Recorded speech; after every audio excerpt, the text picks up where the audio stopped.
Hello guys, welcome to exam war. और exam वार की तरफ से आप सभी को 74th इंडिपेंडेंस डे की हार्दिक शुभकामनाएं।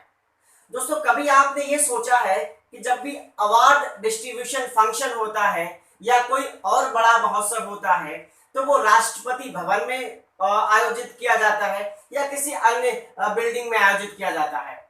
लेकिन जब बात 15 अगस्त या 26 जनवरी को झंडा फहराने की आती है या देश को संबोधित करने की बात आती है तो वो राष्ट्रपति भवन में नहीं होता है, प्रधानमंत्री ऑफिस में नहीं होता है, वो सिर्फ और सिर्फ लाल किला से ही क्यों होता है। क्या आपने ये इसके पीछे के रीजन को जानने की कभी कोशिश की है? अगर नहीं तो आज जानते हैं और समझते हैं इसके पीछे की सारी कहानी को। तो चलिए दोस्तों, शुरू करते हैं आज की क्लास।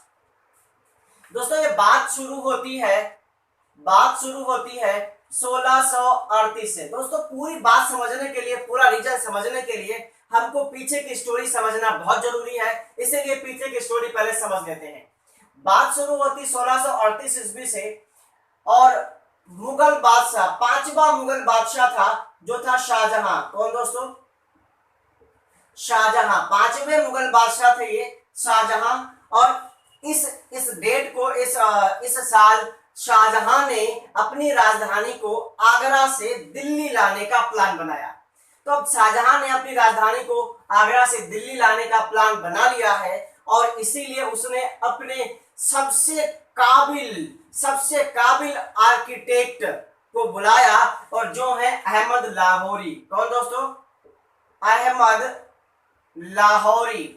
तो शाहजहां ने अहमद लाहौरी को बुलाया और कहा, देखो भाई, हम अपनी राजधानी आगरा से दिल्ली ले जा रहे हैं और आपको दिल्ली में हमारे लिए एक आलीशान किला बनाना है और वही किला आगे चल के लाल किला बनेगा। तो अहमद लाहौरी ने कहा, बिल्कुल सही बादशाह, मैं आपके लिए बहुत अच्छा किला बनाऊंगा। और ये एक नंबर का कारीगर है क्योंकि इन्होंने ही ताजमहल को डिजाइन किया था, ताजमहल को बनाया था जो विश्व की सबसे सुंदरतम इमारत है। तो दोस्तों, ये अहमद लाहौरी बिल्कुल तैयार हो गए। इन्होंने कहा, जी बादशाह, मैं आपके लिए एक इमारत बनाऊंगा। और फिर इन्होंने लाल किले को बनाना शुरू किया और इन अहमद लाहौरी साहब ने 1638 से 1646-48 तक ये लाल किला बनाया। इस डेट में, इतने टाइम काल में इन्होंने लाल किला का निर्माण किया और लाल किले के निर्माण में रेड स्टोन, क्या दोस्तों? रेड स्टोन लगाए और लाल किला की शैली रखी इंडो मुगल शैली। कहने का मतलब मुगल शैली थी जिसमें इंडो पर्शियन मिक्स थी, इंडो फारसी मिक्स थी। तो ये मुगल शैली में बना। किस शैली में दोस्तों बना? ये मुगल शैली का उदाहरण बनाया गया, इसमें भारतीय कला को भी मिक्स किया गया। तो अब लाल किला बना दिया गया। इसकी विशेषताएं ये है कि जो रानियों के लिए रहने के लिए महल बनाया गया इस किले के अंदर, उनके पास से नहर निकालने की व्यवस्था की गई, उनके अंदर गार्डन की व्यवस्था, मींस A to Z सारी फैसिलिटी इस किले के अंदर कर दी गई। और टोटल ये किला 256 एकड़ में ये किला बनाया गया। अब 256 में बना हुआ ये किला 2007, कब दोस्तों? 2007 में विश्व धरोहर घोषित किया गया। क्या दोस्तों? इसको विश्व धरोहर घोषित किया गया। कब? 2007 में। ये बात हम लाल किला की कर रहे हैं, लाल किला की कर रहे हैं। तो लाल किला बन गया है अब और बादशाह साहब इसमें रहने के लिए आ गए हैं। तो अब दोस्तों, होता ये है कि ये मुगल बादशाह शाहजहां ये स्थापत्य कला के बहुत बड़े शौकीन थे। ये ऐसी इमारतों या ऐसे निर्माण को बहुत ज्यादा प्रोत्साहित करते थे। तो इसीलिए इन्होंने इस किले की पूरी देखभाल रखी और इसको लाल किला इसलिए कहा गया क्योंकि इसमें रेड स्टोन लगाया गया और इसकी वजह से इस बिल्डिंग का रंग पूरा लाल हो गया। अब दोस्तों, इनके बाद जो मुगल बादशाह आए, इनके बाद आया औरंगजेब औरंगजेब ने इसमें एक मस्जिद बनवाई और उसके बाद फर्रुखशियार वगैरह वो आए, वो उन्होंने कुछ खास नहीं किया क्योंकि वो अंग्रेजों से बहुत ज्यादा परेशान हो गए। अब दोस्तों इसके बाद में इंटरेस्टिंग बात यह है, अंग्रेज हो या मराठा हो या कोई विदेशी आक्रमणकारी हो, उसने सबसे पहले दिल्ली पे अधिकार करने की कोशिश की है। उसने दिल्ली को अपने कंट्रोल में लेने की कोशिश की है क्योंकि दिल्ली हिंदुस्तान का दिल है, वहां से पूरे देश पे कंट्रोल किया जा सकता है। तो अब दोस्तों इसी क्रम में दिल्ली पे आक्रमण करने के लिए, दिल्ली पे कब्जा करने के लिए 1739 में कौन आया? अहमद शाह अब्दाली। कौन दोस्तों? अहमद शाह अब्दाली। अहमद शाह अब्दाली आया, सॉरी एक बार दोस्तों थोड़ा सा यहाँ पे गलत हुआ, अहमद शाह अब्दाली नहीं, ये नादिर शाह आए थे। कौन आए थे? ये नादिर शाह ने आक्रमण किया और नादिर शाह ने लाल किले पर, किस पर? लाल किले पर आक्रमण करके लाल किले को बहुत ज्यादा क्षति पहुंचाई।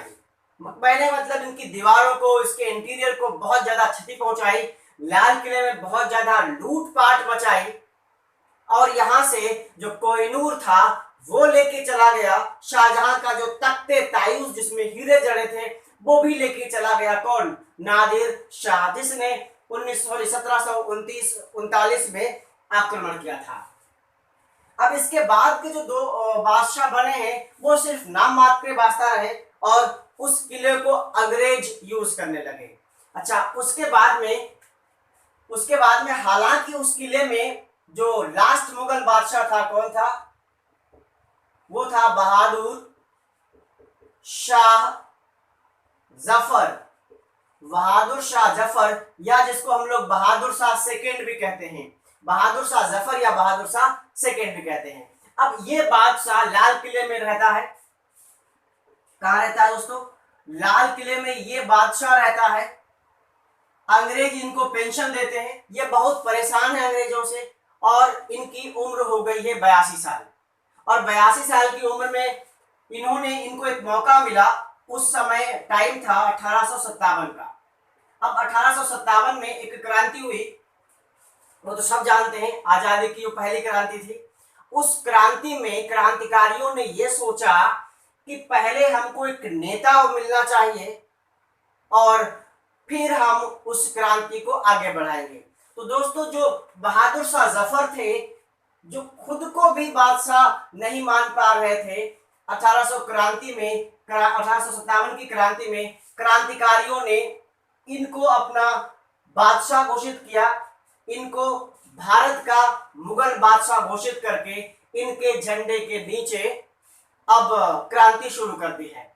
अब ये बात देखकर बहादुर शाह जफर में एक बार फिर से जोश आ गया है और बहादुर शाह जफर अंग्रेजों के खिलाफ लड़ने के लिए तैयार हो गए हैं, लड़ाई शुरू कर दी है। वो बात अलग है, उनको पकड़ के अंग्रेजों ने रंगून भेज दिया था।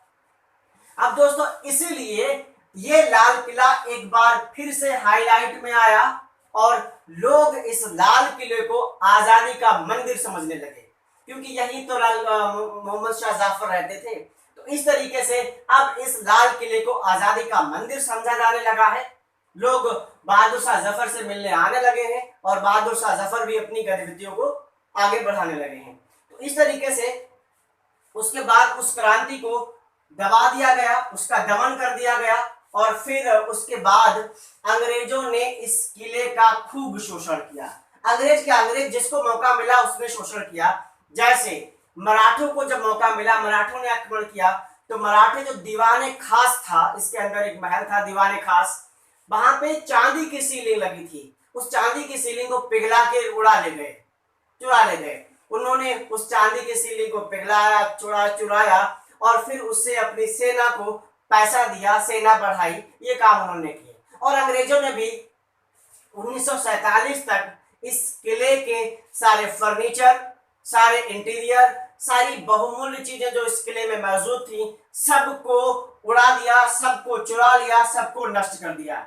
तो इस तरीके से 1947 आते आते इस किले में सिर्फ किला बचा था बाकी कुछ अंदर का बचा नहीं था। और जब देश आजाद हुआ तो उस समय 1947 में, कब, 15 अगस्त 1947 में जब देश आजाद हुआ तो JL नेहरू, किसने दोस्तों, JL नेहरू मतलब जवाहरलाल नेहरू ने लाल किले के, कहां से, लाल किले के लाहौरी गेट, कौन सा दोस्तों, लाहौरी गेट, जो लाल किले का मेन गेट है, लाहौरी गेट पे खड़े होके देश को संबोधित किया। और इसी गेट से, इसी गेट पे खड़े होके इन्होंने, जवाहरलाल नेहरू ने पहली बार भारत का तिरंगा झंडा फहराया था। तो दोस्तों यही वो कारण है जिसकी वजह से हर साल जो खासकर अपने राष्ट्रीय पर्व है, 15 अगस्त हुआ, 26 जनवरी हुई, इनका आयोजन लाल किला पर ही किया जाता है। और हर साल अपने देश के PM, वो चाहे ऑनरेबल मनमोहन सिंह साहब हो या नरेंद्र मोदी जी हो या कोई और हो, वो लाल किला के लाहौरी गेट से ही ध्वजारोहण करते हैं और पब्लिक को संबोधित भी करते हैं, और वहां पे परेड वगैरह का फंक्शन भी होता है। तो दोस्तों ये थी लाल किला की कहानी। और आज लाल किला जो देश में 38 विश्व धरोहर है, उन विश्व धरोहरों में से एक कौन है, एक लाल किला भी है। तो दोस्तों ये सारे कारण हैं जिसकी वजह से जो ध्वजारोहण होता है, जो 15 अगस्त या 26 जनवरी का प्रोग्राम होता है, वो लाल किला पर ही होता है।